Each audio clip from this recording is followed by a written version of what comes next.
In this video, I'm going to show you how to circle crop a video in DaVinci Resolve, step by step, so you can create a clean circular cutout or even turn it into a picture-in-picture style effect. This is super useful for profile style edits, reaction videos, overlays, and any project where you want your subject to stand out inside a perfect circle. And if this tutorial helps you out, make sure to hit the like button and subscribe for more easy DaVinci Resolve guides. All right, let's jump in.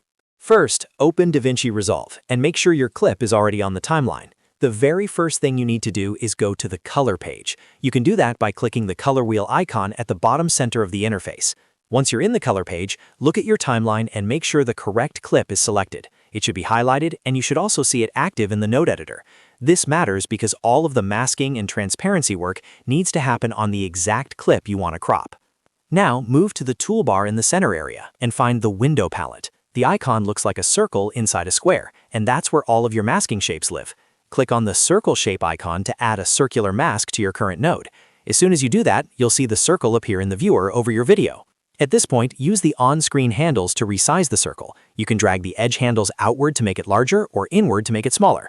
If the circle is not centered on your subject, just click and drag the middle of the circle to reposition it exactly where you want it.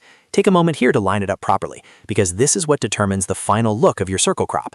If you want the crop to look sharp and clean, go back to the window palette and find the softness settings. Set soft 1 to 0 for a hard edge. That removes the feathering and gives you a crisp circular border. If you prefer a softer transition, you can increase softness later, but for a true circle crop, 0 is usually the best choice. Next, you need to make the area outside the circle transparent. To do that, go to the node editor on the right side.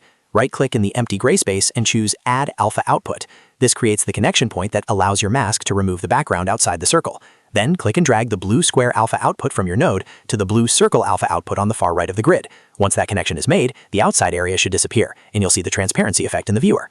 If everything is working correctly, the area outside your circle will look black in the viewer, which means that part is transparent. If you notice the opposite result, where the inside of the circle is black and the outside is still visible, don't worry. That just means the mask is inverted. To fix that, go back to the window palette and click the invert icon. It looks like a square with a circle cutout, and once you enable it, the transparency will flip to the correct side.